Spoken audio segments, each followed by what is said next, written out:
Hi guys.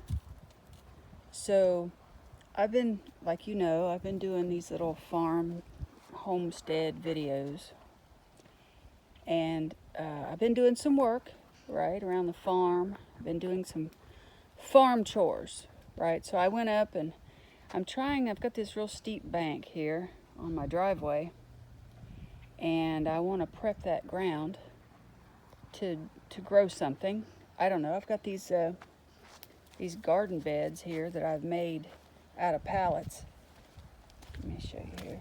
I made these, just took some pallets and ripped them down, and now I've got some horse manure, so that's always good. And then um, I've got these here, these garden beds that I've, you know, low skill, low knowledge, because I don't know how to do anything. I'm not mechanically inclined necessarily, and I'm not real smart when it comes to survival things. But however, I can write a sentence and write a letter and all these worldly things. And anyway, so I'm up here the last weekend, probably like Thursday or Friday maybe, and I'm cutting a tree, trimming it back because I want to prep this ground, right? I've got some land, these things that I want to do, trees to plant and different things. So I'm like, what am I gonna do with all this? Because I mean that's pretty steep right there. I don't know if maybe you can see, maybe see how steep that is. So the dog. This is kind of a funny story. That's this dog right here, Elvis, my husband's dog. He he made a little trail up and down through here because I can't get on that steep stuff. So anyway, and I just put some rocks on there so I could get up there. Kind of takes me a minute to wind up into the story. So anyway, I'm up here last weekend and I'm raking and clearing out the fence row. Had all this debris, like this debris and all this debris down here. I'll take you down. So you can see all this junk that I cut out, right? All this come from up there, right? So I'm hanging on the cliff here, cutting all this shrubbery out, these vines and all this stuff, right? And I've got big plans, right? I've got big plans. I'm going to do some stuff, right? Because I've got to get the manure up there and condition the soil and lime and anyway, all this. Then I realized that evening that I apparently got into some poison ivy.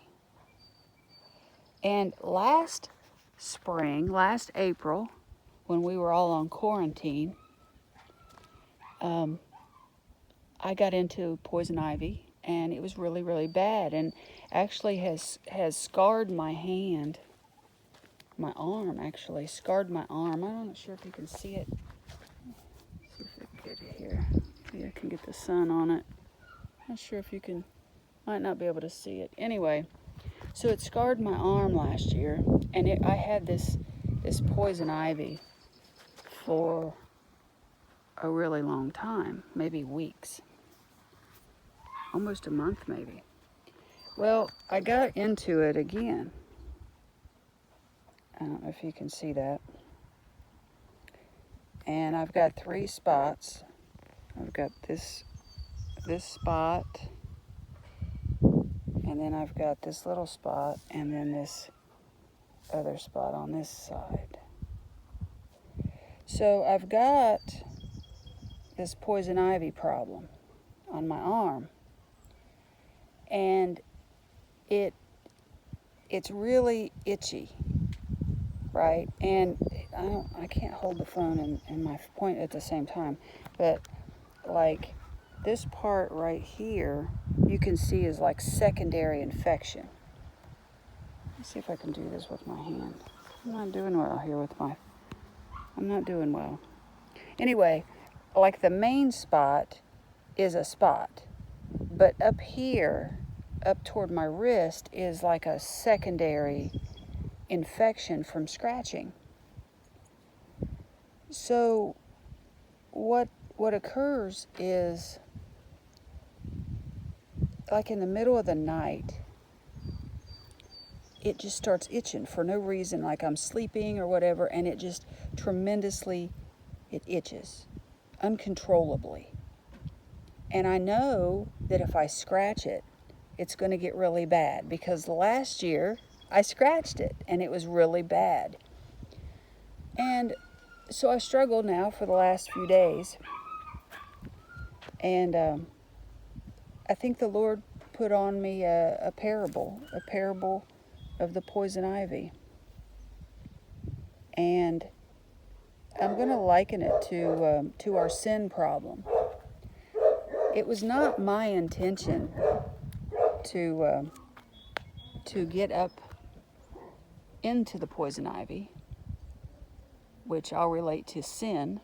It's not my intention. It's not anybody's that's born again. It's not our intention to sin. But sometimes we just step into it and don't realize it. Like it's creepy. Not creepy like weird, but it creeps up on you. Like Satan, the enemy, is like a roaring lion seeking whom he may devour.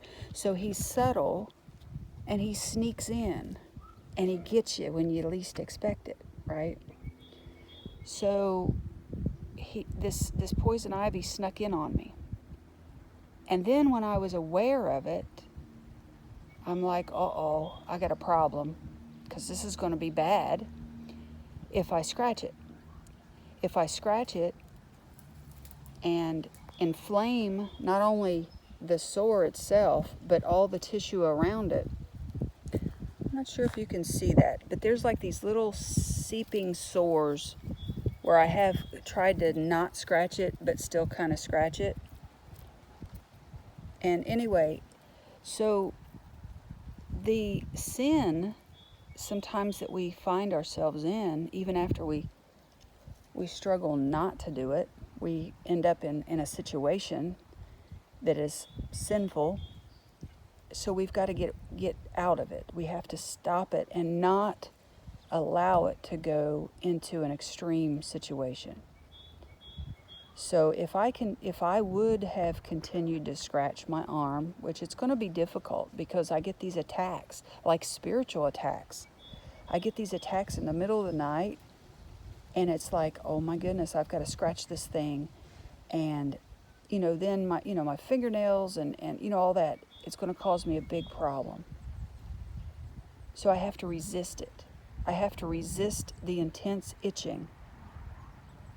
Otherwise, I'm going to have a bad problem, a worse problem.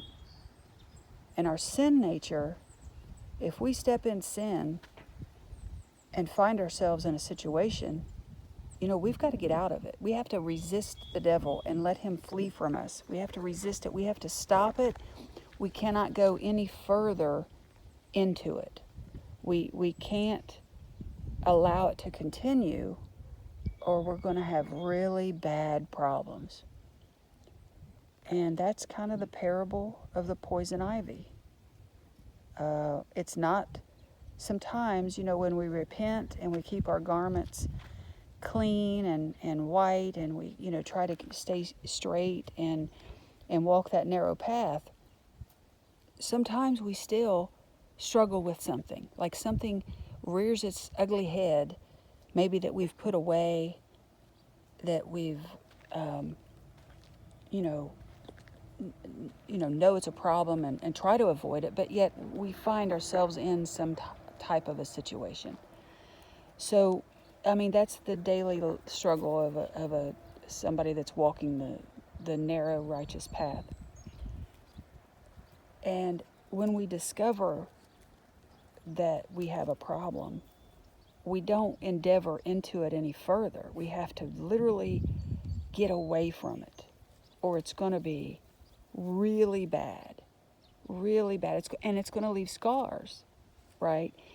And so I just hope that this message is encouraging. It's not an open rebuke at all, because we all are still in our flesh suits. We are in our meat sack flesh bodies, so we are always going to be subject to some kind of an attack of the flesh, right? Whether it's, lust of the flesh, lust of the eyes, or the pride of life. We want to nip those way back. We want to cut those way back. We want to crucify the flesh always, and always pray without ceasing. But sometimes, in our walk, we sometimes bump into something that we'd rather not. And we have to have the discernment to know, like, oops, this was bad, let's back it up. We don't endeavor further. We don't continue to scratch. Oh, you don't need to see my glasses. But we don't continue to scratch. See, where I've tried to squeeze and not scratch it, I've tried to just like squeeze it to take the pressure off. But anyway, if I would scratch that, my whole arm would be this way and have those blisters, because I think the poison in the poison ivy, when it oozes out of those little blisters, I mean, that ooze goes all over your arm or wherever, and then the whole arm is affected. Just like last year is what happened to me. I just scratched it and it went wild. So sin is the same way as poison ivy. I didn't recognize the poison ivy up there. I didn't see it. Or otherwise I would have avoided it. I would have approached it a different way. But it was meshed in there and tangled in, the honeysuckle and these other vines that are there, that I know what those are. But when I was, I just accidentally stumbled into it. And that's how sin is. That's how sin gets us. It looks innocent and not even a problem. Like you don't even see it until, you've stepped into it. Which I have plenty of dogs, right? I've got dogs. And I can tell you, stepping in something that you don't want to step in the night or whenever you least expect it is not a good thing either. And so you got to get it off of you. But that's the parable of the poop. That's another story. We're on parable of the poison ivy right now. So anyway, guys, I hope this message has been a blessing to you. And I hope that you benefit from it and see that sometimes we get into situations that are mostly avoidable, but sometimes they're not. But we have to recognize the problem before it gets out of control. So I'm going to pray for you all, and I hope you pray for me. And we're just struggling to get through. We're struggling to get through each and every day. And today is the day the Lord has made. And I'm going to rejoice and be glad in it. Looks like they're waxing the sky on me here. They're waxing the sky. So I expect, I think they said that we're going to get rain here in a day or two. So usually 24 to 48 hours, they turn the sky this white color. And then the rain comes. So I'm sure that's all natural, right? But that's another story, another parable for another day. So have a blessed day in Jesus' name.